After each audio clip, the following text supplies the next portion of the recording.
You must know Gatsby. Vive le cinéma français. Pensez pas que vous avez fait assez de mal comme ça autour de vous. Pas content. Tu as une tête de déterré, Robert. Why so serious? Vous avez vu une vraie licorne vivante? Pourquoi tu pleures? Maybe I'm not good enough. I'm Captain Jack Sparrow. Ravi de vous retrouver pour Clapement 5, votre nouveau podcast cinéma tous les lundis, mercredis et vendredis. Je m'appelle Aurélien Rapatel et j'ai le plaisir de vous présenter ce nouveau divertissement. Aujourd'hui, nous sommes ravis de recevoir comme invité Lucien Men, acteur et comédien qu'on a notamment pu voir dans la série Bref ou sur YouTube, que ce soit sur la chaîne Golden Moustache ou même sur sa propre chaîne. Merci d'avoir accepté notre invitation, Lucien. Merci de m'inviter. Est-ce que tu passes un bon mercredi ? On est mercredi, oui, c'est vraiment super, c'est le meilleur mercredi de ma vie, je crois. C'est le plus beau, on est d'accord. Puisque c'est un vendredi, donc c'est vraiment un super mercredi, c'est la fin de la semaine. On diffuse c'est le meilleur mercredi. On diffuse l'enregistrement un mercredi, mais on enregistre un vendredi. Spoil. La subtilité est là. Je vais te présenter la team qui t'entoure aujourd'hui. Avec plaisir. Tout d'abord, nous sommes en compagnie d'une comédienne qui doit passer trop de temps en cours de théâtre à jouer Phèdre, puisque tout à l'heure en arrivant, elle m'a dit « Je ne me soutiens plus, ma force m'abandonne, mes yeux sont éblouis du jour que je revois, et mes genoux tremblants se dérobent sous moi. » C'est Paula Fraison. Absolument. Bonjour. C'est l'intro. Ouais, je parle comme ça au quotidien, mais là je me contrôle énormément. C'est ce que je me dis aussi. Le clapeur suivant est scénariste et nul doute que s'il écrivait des scénarios de nos vies, on serait dans de beaux draps. C'est Maxime Laval. Ça veut dire quoi? Ça veut dire qu'on serait pas. En vrai, c'est pas très Ça sympa. veut dire que t'adores la literie. Je crois que c'est pas très sympa. Oui, Mais j'adore la non, literie. mais c'est dans le sens où tu nous créais des péripéties insouhaitables. Pour nous. Je ne répondrai pas, je trouve ça hyper méchant. Eh ben merci beaucoup. Pour terminer, retrouvons notre assistant réalisateur qui, trop pas habitué des tournages de films, m'a demandé où était le clap pour clapper avant l'enregistrement. C'est Raphaël Chiche. Et 4 sur 2 premières. C'est parti. Bah maintenant on va commencer justement, maintenant que les présentations sont faites, avec une première question, alors très traditionnelle, hein, Lucien, prépare-toi. Comment est venue ta volonté de devenir comédien ? C'est parti. Elle est venue grâce à ma famille en fait, puisque ma mère et mon oncle travaillaient au théâtre de Sartrouville, qui est une scène nationale du 78, et donc j'allais voir plein de spectacles. Et j'ai vu des superbes spectacles, et un jour il y avait un seul en scène, un mec qui faisait un monologue dont je me souviens pas du titre parce que j'avais vraiment 7-8 ans, donc c'était vraiment il y a longtemps. Et en sortant, ma mère m'a dit « T'as bien aimé le spectacle ?» J'ai dit « Oui, mais j'ai surtout bien aimé ce que fait le monsieur, là, ça a l'air bien dans la vie. » Et voilà, c'était le début d'une vocation. Et donc à partir de ça, t'as voulu être comédien. Comment est-ce que tu as... Après, donc on t'a connu, les gens plutôt t'ont connu par Bref, c'est ça? C'est ça qui t'a fait connaître? Ouais, même j'ai un tout petit rôle dans Bref. Oui, on se souvient, je pense que c'est un rôle qui a marqué... C'est marrant en fait, de temps en temps, les gens me reconnaissent et me disent c'était toi le mec dans Bref, alors que je m'attends à ce qu'ils me reconnaissent de Golden ou d'autres trucs quoi, ou des trucs un peu plus récents, genre des grosses chaînes McFly et Carlito et ce genre de trucs. Et parfois les gens disent attends le mec chelou c'était toi dans Bref non? Et je dis oui, bravo, tu as une bonne mémoire des visages. Et comment tu t'es retrouvé là justement dans Grâce Bref? à Navo, comme beaucoup de choses dans le métier, je les dois pas mal à Navo, parce qu'on se connaît depuis longtemps avec Navo, et moi je faisais des petits courts-métrages dans mon coin, notamment un court-métrage qui est encore trouvable sur Dailymotion si les gens le cherchent le vraiment. Titre, hein. Le titre c'est Washed Out Dreams, parce que c'est en anglais. Et j'avais fait ça avec un groupe de potes. C'était une idée un peu de moi à la base, et c'est vraiment un truc très très dark. On n'est pas loin d'un level d'un niveau de déprime ah merde, putain, j'ai perdu le titre de ce film, putain. Requiem for a Dream. Oui, voilà. C'est souvent ça, voilà. Quand on parle de déprime, c'est souvent Requiem for a Dream. Le niveau de déprime est pas loin de Requiem for a Dream, sans avoir la prétention de dire que c'est la même chose, mais voilà. Et donc dans ce court-métrage, je jouais un gars qui se prostituait, travestissait pour gagner de l'argent et le donner à sa copine qui était toxicomane. Bon bref, donc c'était vraiment très très dark, très très déprime. Mais moi j'avais cette envie en tant qu'acteur, j'ai envie de faire des rôles différents et d'avoir une palette un petit peu, et de montrer que je suis pas que ce que ma gueule évoque au premier regard quoi. Et donc j'ai fait ça, on l'a fait vraiment par amour on a envie de faire des choses, mais je l'ai envoyé à mes potes. Et donc Navo faisait partie de ces potes-là, et c'était en 2009 je crois ça. Et 2 ans plus tard, quand il fait Bref, ils écrivent un mec qui avait l'air trop propre sur lui, et ils imaginent un gars en porte-jartel en train de tirer un gun chez lui. Et il a dit oh, ça lui est revenu, tu vois. Il a revu ma gueule avec les cheveux décolorés en Il a dit porte-jartel. faux Lucien même. Il a dit à Kian je connais le mec parfait pour qui a ce bon look. J'ai l'homme qu'il vous faut. Voilà. et il a montré le court-métrage à Kian. Qui ensuite, quand je l'ai croisé pendant le tournage, m'a dit c'était charmé ton court-métrage. Bon, j'ai eu envie de me pendre, mais c'était cool. Hein. C'est le meilleur compliment possible sur deux choses. Parfois, ouais, parce que c'était pas du tout une comédie, oui. Donc, je pense que tout le monde dit ça à Darren Aronofsky pour Requiem for a Dream. Hein. Je pense que peu de gens disent j'ai passé un bon moment. Je me suis tapé les mains sur les cuisses, mon pote. J'écoute la BO tous les matins, c'est mon réveil. Et tu disais que ce qui est intéressant, c'est que ton visage pouvait te faire que tu aies des rôles, de certains rôles et pas d'autres. Ça t'arrive beaucoup, ça? Je pense que c'est le. Tu dois connaître ça types aussi. De rôles. C'est le truc, c'est qu'on te donne ce qu'on appelle un emploi. Ouais. Et c'est très relou, les emplois. Enfin, moi, je déteste ce principe. Et toi, c'est quoi ton emploi a priori? Moi, mon emploi, c'est soit un mec un peu taré, un peu inquiétant, soit un jeune premier romantique un peu classique, quoi. D'accord. Donc un mec qui va avoir des histoires flonflon avec des meufs ou des mecs d'ailleurs. Mais donc toi, ce qui t'intéresse, c'est plutôt d'élargir ça à d'autres. Je dis pas que ces rôles-là sont pas intéressants. Je dis que c'est chiant d'avoir toujours le même rôle, quoi. De pas être enfermé là-dedans. Voilà. Bien mais, sûr. mais malheureusement, c'est un peu difficile, quoi. Même dans les gens qui sont très loin dans leur carrière, tu vois un Jean Dujardin. Il n'a pas de contre-emploi trop pour l'instant dans sa carrière. Je trouve qu'il y a pas quand énormément, même quoi. peu d'acteurs arrivent à sortir de ça justement. Ouais. C'est rare. C'est ou pas alors, de leur faute. Ou alors tu retrouves quand même. Dujardin, juste, il joue tu dans trouves le. une ligne conductrice, tu vois, dans la façon dont ceux qui sortent de leur emploi, tu trouves toujours un truc qui les relie aux autres rôles, en fait. Je trouve que tu t'en défais jamais complètement. C'est difficile. Dujardin, il joue dans J'accuse, le prochain film de Roman Polanski, et pour le coup, il joue un rôle qui est un peu éloigné de ce dont on l'a vu.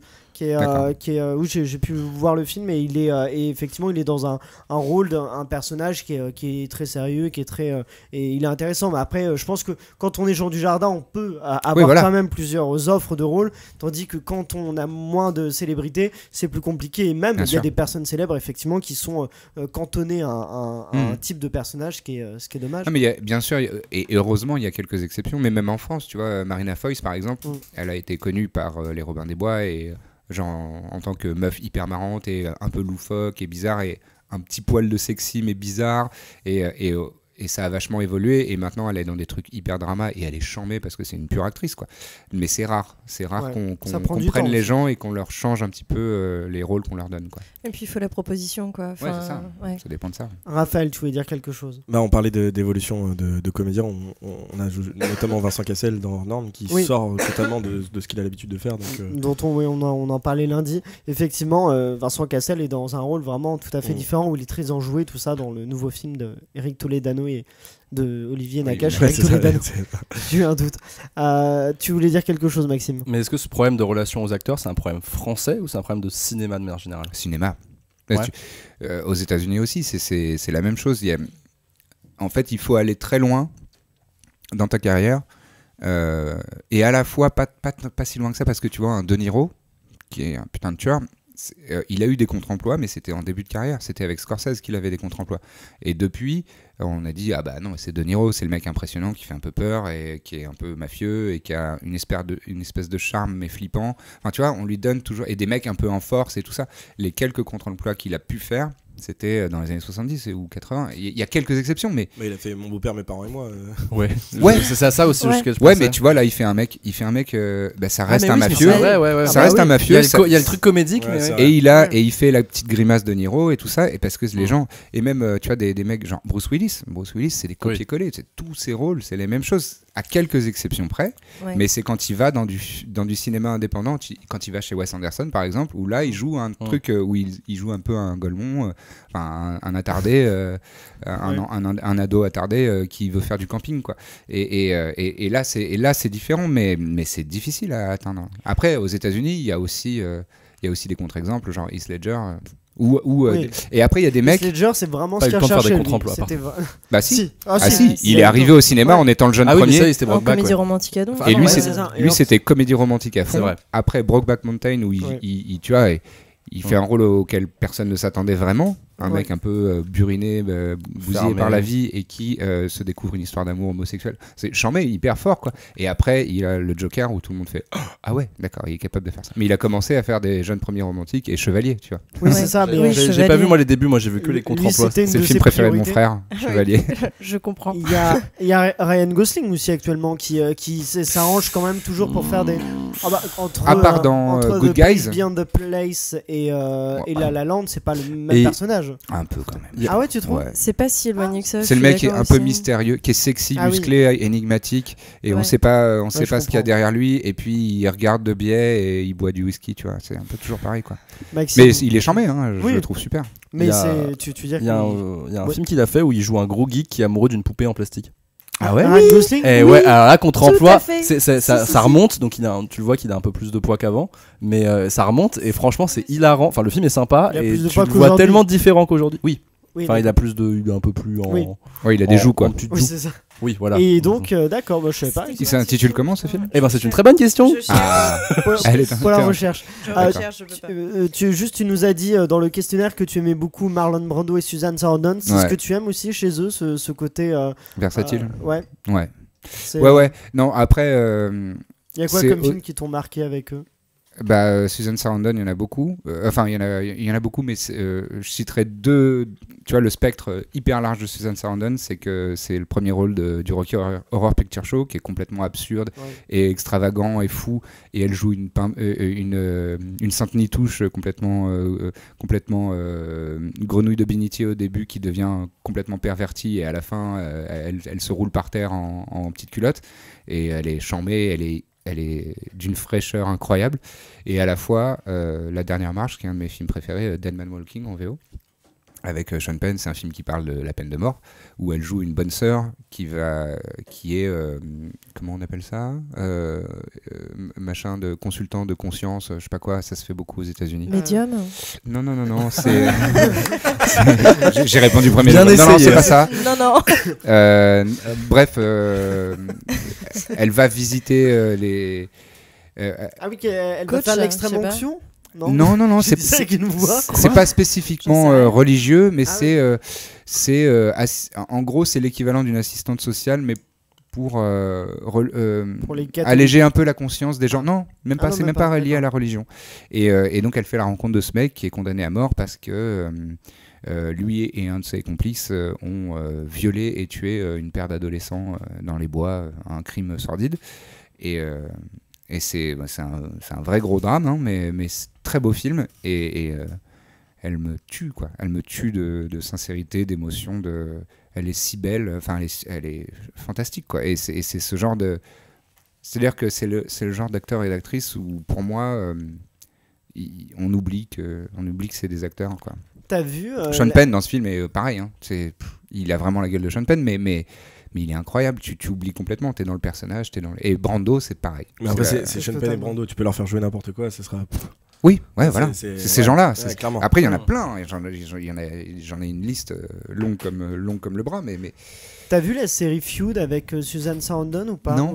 Parce que c'est une excellente série de Ryan Murphy autour du conflit entre Joan Crawford et Bette Davis, les deux actrices des années qui ont été connues sous le muet et qui ont tenté de survivre avec. Mais c'est relativement récent ça.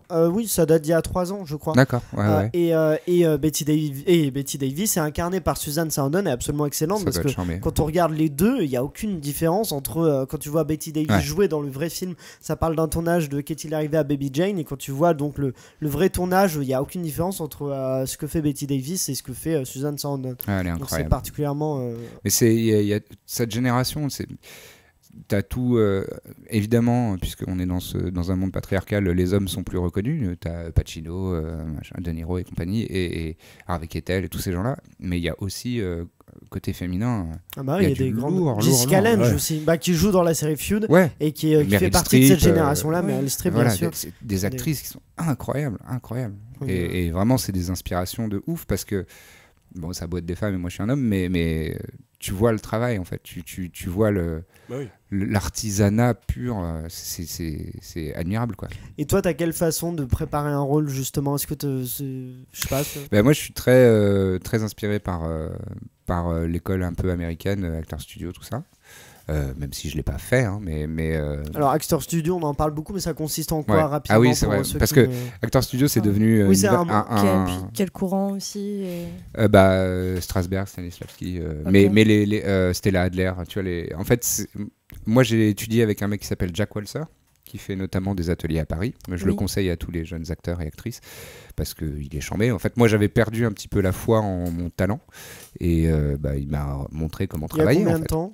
C'était en 2006. Ah ouais, d'accord. T'as eu des gros doutes sur... Ah ouais, moi, j'ai failli... Enfin, je me suis dit, j'ai aucun talent, je suis foutu, quoi.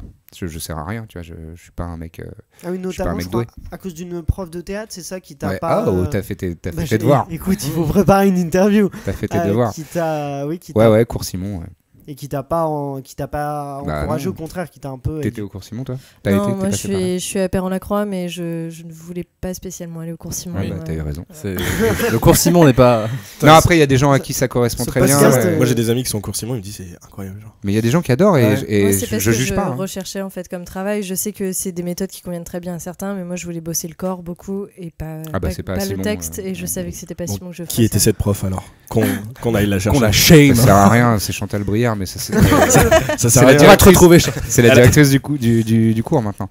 Mais elle habite au 12. Non, mais elle était pas méchante. Elle a pas été méchante spécifiquement, mais elle m'a donné aucune confiance en moi et je sentais bien qu'elle ne croyait pas en moi et humainement tu peux ne pas croire en quelqu'un, mais quand c'est ton métier et que tu prends l'argent des petits, soit tu crois en eux, soit tu les décourages pas, quoi. Mais surtout j'imagine que toi c'était ta seule référence au-dessus de toi, genre oui. À l'époque, enfin j'imagine, et que du coup si cette personne-là croit pas en toi, toi tu dois te sentir un peu... Et moi j'ai voulu passer le conservatoire, sachant que le conservatoire en France, le conservatoire national, tu peux plus, enfin en tout cas à l'époque où moi c'était autour de 2000, tu pouvais jusqu'à 23 ans maximum. C'est 24 maintenant. C'est 24 maintenant. Ouais. Bon, c'est bien, ça évolue un petit peu. Plus un an. L'évolution. Ouais, plus un an, c'est cool. Peut-être que dans 10 ans ce sera 25. C'est ça.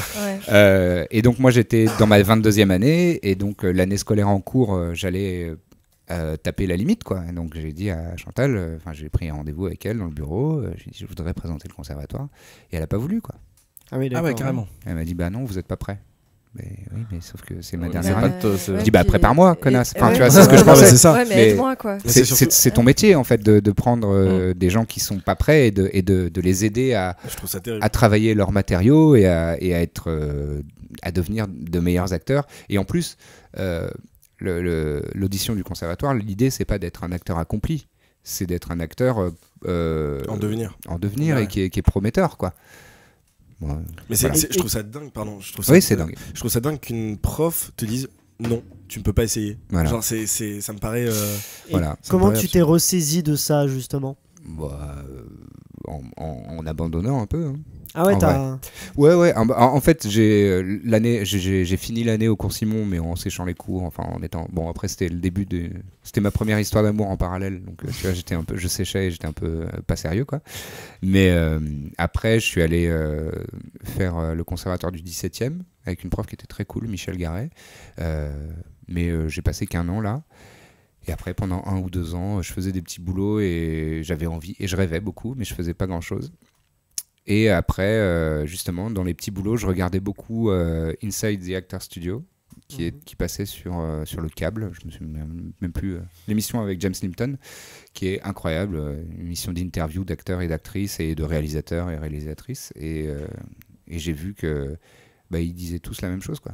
Ils parlaient tous de la même façon de travailler. Ils avaient tous la méthode. Et je dis, c'est quoi cette méthode? Il faut que je fasse ça, quoi.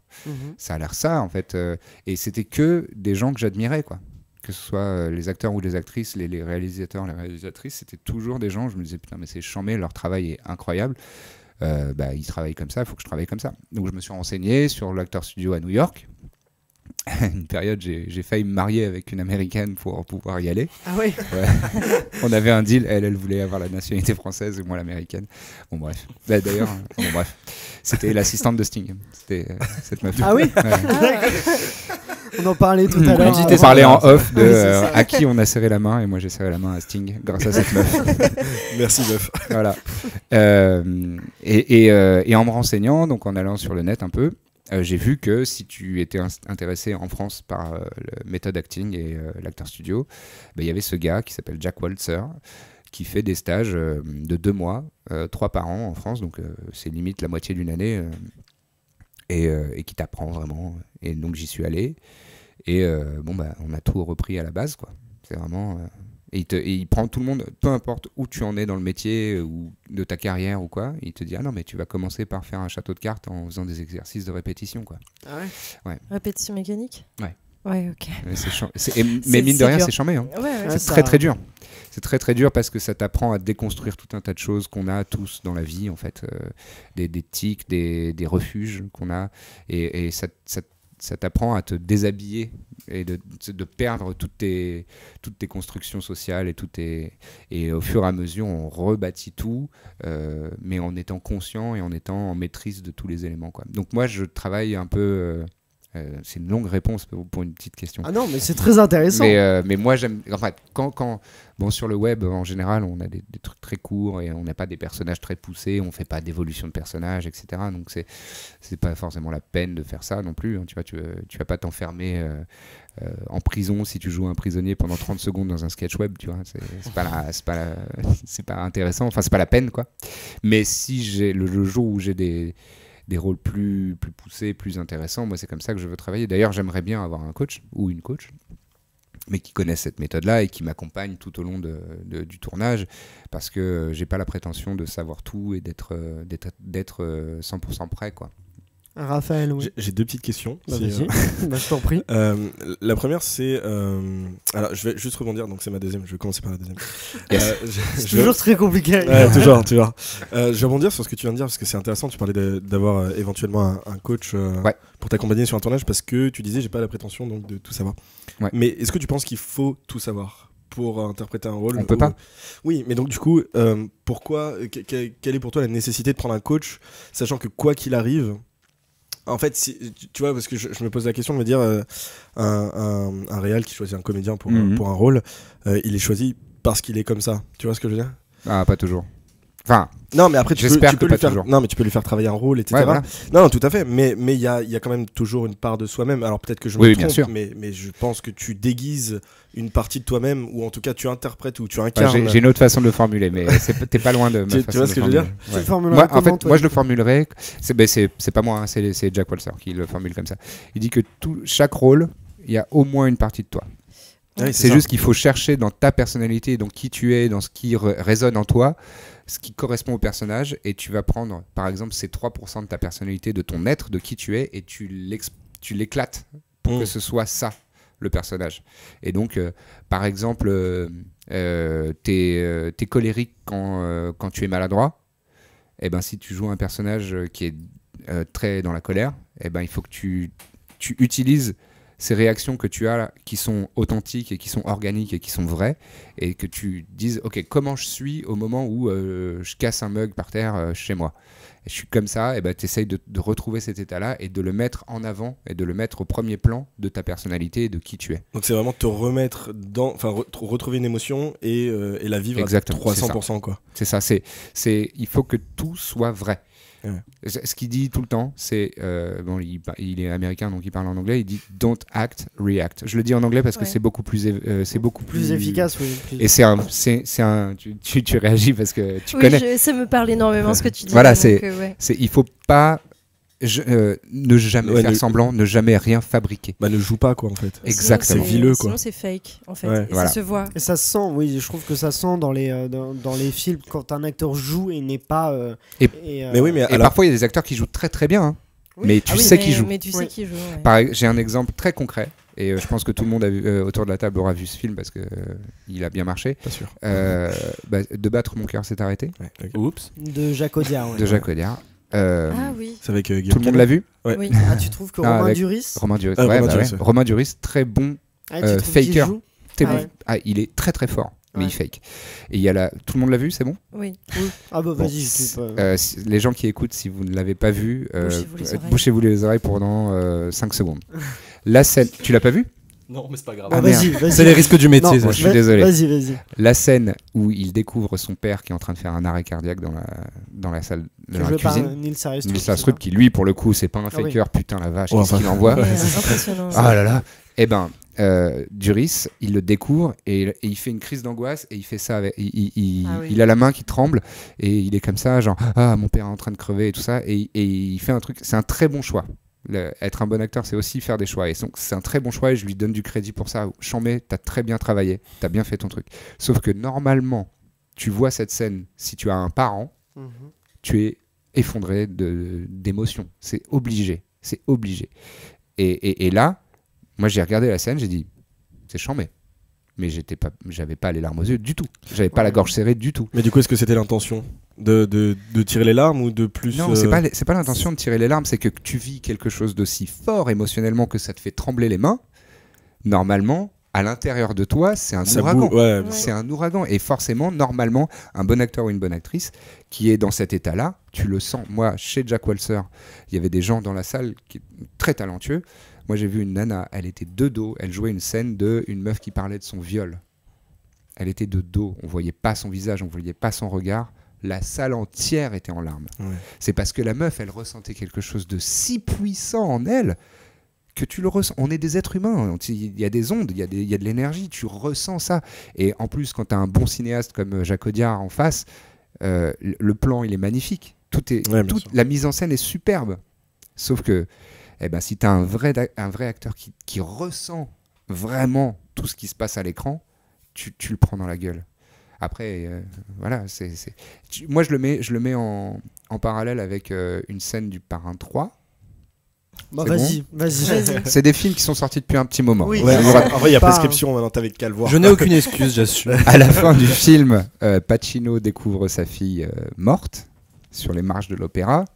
Et c'est le plan le plus cliché du cinéma, c'est-à-dire qu'on est au-dessus d'eux et on part en travelling arrière pendant qu'il fait non.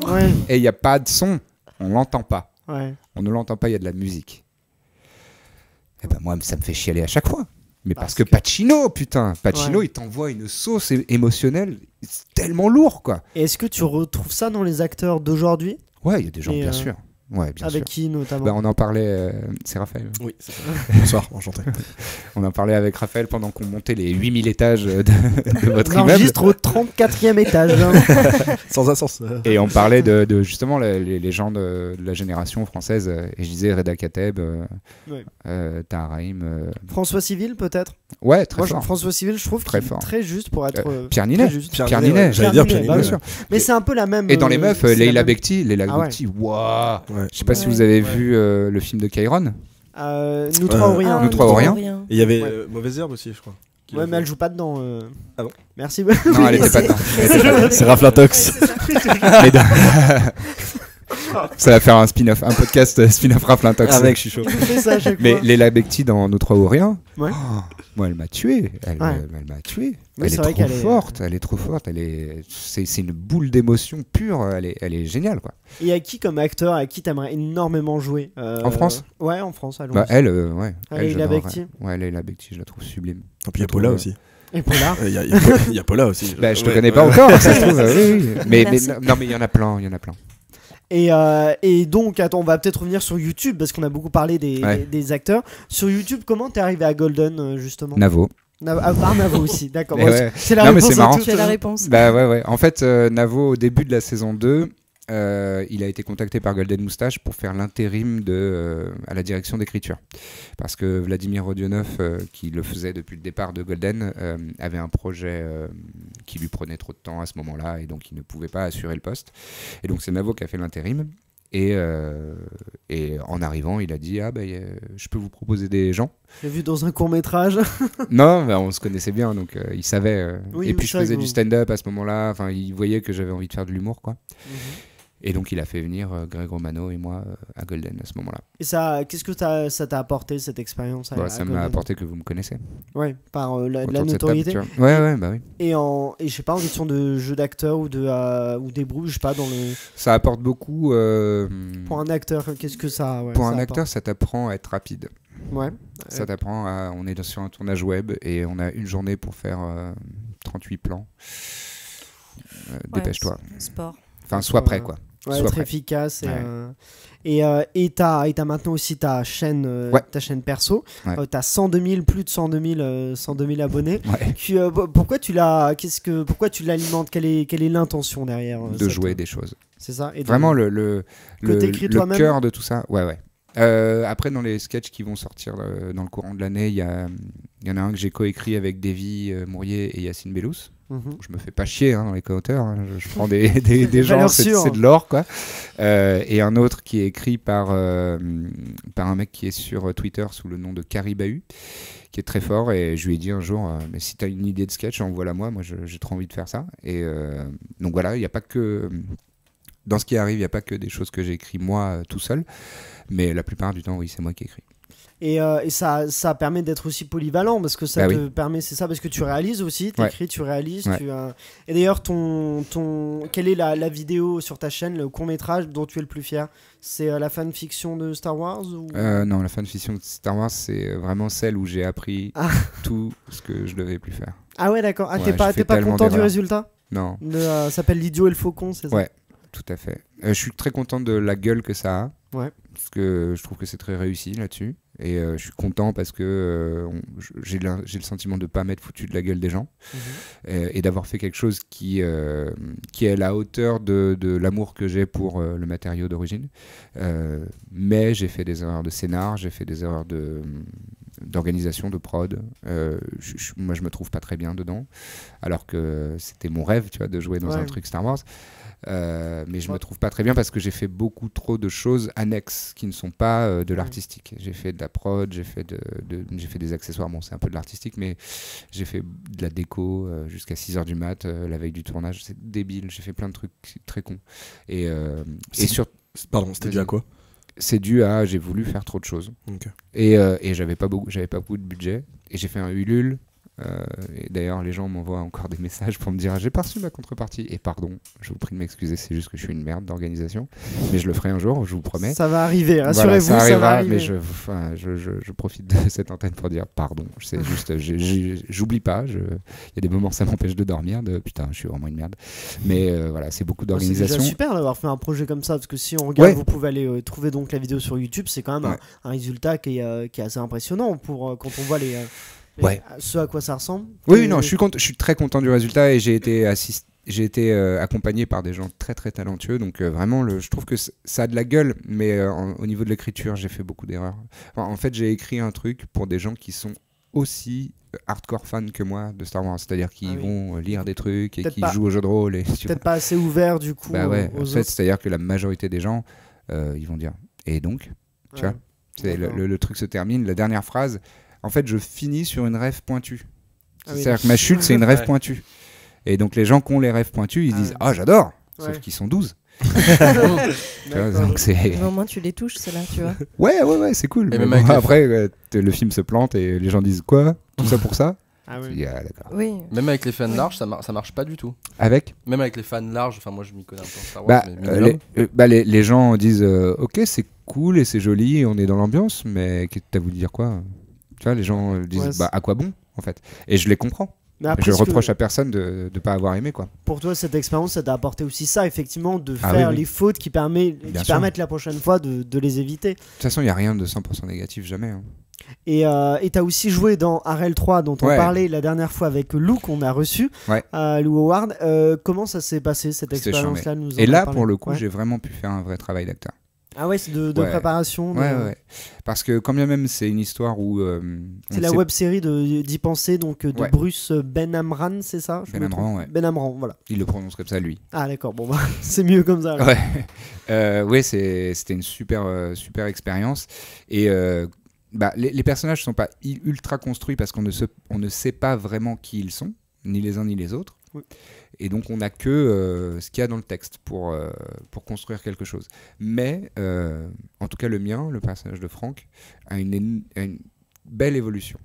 Je rentre, je suis différent de comment je suis au dernier épisode. Donc toi tu t'es inventé tout un background à ton personnage? Non, parce qu'on n'avait pas le droit. Ah ouais? Ah, il vous a dit de non, pas... et là c'est purement de travailler sur comment un être humain à peu près normal réagit dans cette situation-là. Et il y a notamment... Parce que la situation, du coup, c'est des personnes qui sont fermées dans une pièce fermée, ils savent pas, ils se souviennent pas, ils savent pas pourquoi ils sont là. On sait pas comment, on sait pas... non, on sait rien. Et on sait pas qui sont les gens. Et au fur et à mesure de l'histoire, on se rend compte qu'il y a des liens entre les gens, mais on ne sait pas pourquoi, comment. C'est avec le Ward, Audrey Pirot aussi. Ouais. Tu voulais dire. Du coup, je me pose la question, c'est intéressant ce que tu dis, mais je comprends pas comment tu as. Parce que tu disais que c'était une belle opportunité pour pouvoir construire justement un personnage. Ouais. Mais comment tu construis un personnage quand on te donne très peu, on te dit de pas le faire, entre guillemets? Non, on m'a pas dit de pas le faire, mais on m'a dit, je te dirais. Bruce, il adore faire des mystères. Vraiment, il est sadique limite avec ça, parce que ce que vous avez vu, si vous l'avez vu, vous en savez autant que moi. Oui, c'est ça. Je ne sais rien de plus. Parce que la série est très mystérieuse. Ultra mystérieuse. Ça va être horrible. Disponible sur YouTube. C'est très frustrant. Frustrant. Ouais. C'est ultra frustrant, mais intéressant en même temps. Et comment construire le personnage? Moi, c'est juste... en fait, je me suis mis dans la peau d'un gars qui débarque là, et c'était mon point de départ. Et en fait, ma relation avec le personnage d'Audrey, Claire... c'est là-dessus que j'ai construit en fait. C'est spoil, en tout cas mon perso tombe un peu amoureux du sien à elle et a envie de la protéger, et à la fois en fait on découvre assez vite qu'il est beaucoup plus fragile qu'elle et beaucoup plus c'est ça qui m'a intéressé moi, c'est là-dessus que je me suis penché le plus, c'est que c'était pour moi génial de jouer un gars qui était pas fragile, mais qui était vulnérable. Mais cette vulnérabilité et fragilité, elles étaient déjà écrites, ou c'est de l'interprétation, ça, pour le coup? Non, c'est de l'interprétation. C'est toi qui... Ouais. Enfin, c'était dans le champ des possibles. Tu vois, Bruce, quand je lui ai dit ça, il m'a dit, bah ouais, chambé, vas-y, à fond. Et en plus, c'est agréable de bosser avec Bruce, parce qu'il est très ouvert aux propositions des acteurs. Et on a vachement travaillé là-dessus avec Audrey. Et là aussi, c'est un truc qu'on a beaucoup bâti pendant le tournage, c'est que Audrey et moi, on rentrait à pied ensemble du studio. Ouais. On faisait en gros Trinité, c'est là où sont le YouTube Space, Trinité jusqu'à République à pied, donc c'est une petite trotte. Et on s'est raconté nos vies, Ça a permis de... Ouais, en fait, on a développé une vraie relation et on est devenus vraiment très proches. Et il y a un vrai... c'est pas un amour, mais c'est une vraie rencontre humaine. Ouais. Et moi, j'avais vraiment beaucoup d'empathie et beaucoup d'amour humain pour Audrey. Ça a permis d'enrichir vos personnages. Voilà. Quoi. Et en fait, on a tourné le dernier jour l'épisode un petit peu lourd pour moi émotionnellement, pour mon personnage en tout cas. Et c'était génial parce qu'en fait, d'avoir une connexion avec elle, c'était super, parce que ça nous a alimenté de ouf, et les uns, elle comme moi, quoi. Et vraiment, c'était super beau. Ouais, parce que du coup, l'affection que vous portiez en off s'appliquait aussi. Ouais, c'est ça. C'est que tu dis, en fait, j'aime cette personne, j'aime beaucoup qui elle est, et donc tu le reportes, tu utilises ça. C'est comme de la glaise, quoi. Et tu fais ta poterie, ta sculpture à partir de ça, et c'est charmé. Et j'ai beaucoup travaillé aussi sur l'isolement. Parce que... pardon, j'ai fait un bruit de bouche. Sur l'isolement, parce que au début de l'épisode 3, on découvre donc mon personnage, et au début, il est tout seul. Ouais. Et on ne sait pas combien de temps il passe, et il passe virtuellement des semaines et des semaines et des semaines là-dedans, et ça le rend fou. Et je me suis beaucoup renseigné sur... dans les prisons américaines, il y a de l'isolement où les gens restent seuls dans une cellule, et tous les témoignages sont les mêmes. C'est au bout de 48 heures, tu deviens cinglé. Surtout quand tu n'as plus de notion du temps, parce que là, il n'y a aucune notion de temps. Pas de contact. Aucun contact humain. Et en fait, ton cerveau n'est pas fait pour ça. Ton cerveau est fait pour s'adapter à son environnement. Quand ton environnement, c'est du blanc, et qu'il n'y a rien, et qu'il n'y a pas de bruit, et qu'il y a vraiment, tu es tout seul dans ta tête, tu deviens cinglé. Putain, c'est angoissant. Et je me suis vachement renseigné là-dessus, et tu vois, le jour du tournage, je me suis levé un peu plus tôt pour être sûr d'arriver en avance et tout. Je m'étais pris un casque qui isole du bruit. Je m'étais fait une playlist avec du bruit blanc, d'avion, tu vois, pour être sûr de n'entendre rien et personne autour de moi. Bon, évidemment, ça marchait pas 100% parfaitement, donc dans le métro. Et j'ai fait eye contact avec 0 personne ce jour-là. Je me suis levé et je me suis dit, je vais regarder le sol pour ne pas avoir de contact humain avec personne. Et je suis arrivé au YouTube Space, j'ai dit bonjour à tous, je peux pas vous faire la bise et je vous regarderai pas dans les yeux, je suis désolé. Et ils ont tous compris, enfin vraiment l'équipe de RL3, c'est que des amours, je les aime tous. C'est vraiment ce que nous a dit Lou, c'est effectivement que c'était une petite famille. D'ailleurs, Lou qui a une question pour toi. C'est qui Franck et Claire? Bah voilà, Franck et Claire, c'est le personnage parodique qu'on a inventé pendant le tournage. En fait, mon personnage s'appelle Franck, le personnage d'Audrey s'appelle Claire. Et donc, dans le texte, il y a un moment, justement, Lou, le personnage de Lou, Daphné, dit j'étais avec Franck et Claire. Et la première fois qu'elle l'a dit, elle dit j'étais avec Franck et Claire. Et tout le monde dit wow, Franck et Claire, le rocker. Voilà. Et donc, on a créé ce personnage. Et donc, je suis venu avec un perfecto un jour, une guitare. Et on a fait des outtakes avec Franck et Claire et tout le monde qui danse autour. Ah oui, donc ça vraiment, ce personnage a pris vie. Complètement. Franck et Claire, c'est le rocker légendaire. Ah oui, on veut les images. Faut faire vivre Felu. Une dernière question. Quels sont les projets pour toi, les projets qui arrivent? Là, j'en ai plein. Je suis dans une période où c'est la gestation longue, où tu n'en peux plus et tu te fais des aigreurs d'estomac parce que il se passe rien. Mais j'en ai plein. Je viens d'obtenir le CNC. CNC Talent. CNC Talent, l'aide à projet pour la production d'un court-métrage sur ma chaîne qui s'intitulera La Couette Ultime. Ça fait très longtemps que j'ai ce scénario dans les tiroirs et je suis très heureux de le faire. Ouais, que j'ai écrit. Je l'ai écrit, je crois, saison 3 de Golden. Donc, oui, il y a un moment. Longtemps, ouais. C'était il y a longtemps et Golden n'a jamais pu le faire parce qu'il est un peu lourd, il est un peu difficile à produire. Il y a plusieurs journées de tournage, il y a beaucoup de décors, enfin, il est un peu compliqué. Mais voilà, là, je suis très content de pouvoir le faire. Donc, gros tournage à venir, mais je suis ultra heureux et en plus je vais faire jouer mon papa dedans. Ah ouais. Ouais, donc ça fait plaisir. Mon papa qui est un comédien frustré, enfin qui a jamais pu aller poursuivre ce rêve-là et qui là pourra le faire. Donc ça me fait vraiment plaisir. Donc j'ai ça. Je suis en discussion avec des productions pour pérenniser un peu ma chaîne et rendre les tournages un petit peu plus professionnels et puis dans des meilleures conditions financières. Ouais, parce que pour l'instant, je fais tout de ma poche, quoi. Ouais. Et je gagne pas beaucoup d'argent. Donc c'est un peu difficile et puis ça me fait chier. Maintenant, je suis fatigué de faire travailler les gens gratuitement, en fait. Donc maintenant, j'ai envie pour ma chaîne aussi de faire, même si c'est des petites piges, de faire des piges quand même et que tout le monde soit rémunéré pour son travail. Donc voilà, là c'est en développement, c'est en discussion, donc ça va venir. Et il y a donc plein de sketchs, plein de vidéos que j'ai prévu de faire dans ce cadre-là. J'ai une mini-série aussi en 3 épisodes, une comédie romantique. Dans laquelle tu joues ou dans laquelle que je coécris et que je vais jouer, dans laquelle je vais jouer le premier rôle. Ouais. Et qui sortira où? Pour l'instant, je sais pas. C'est en discussion. Voilà. Okay. Et j'ai des rendez-vous avec des partenaires télé, web télé, etc. Donc ça devrait se décider. Enfin, en tout cas, les rendez-vous sont début novembre, donc ça va pas tarder. Donc faut qu'on se prépare à te voir arriver sur nos écrans. Je vais arriver lourd. C'est ce que j'allais dire parce que t'as dit là c'est une petite période de creux. Tu nous as balancé tellement de trucs. J'ai pas fini de dire tout ce que j'ai. C'est ouf.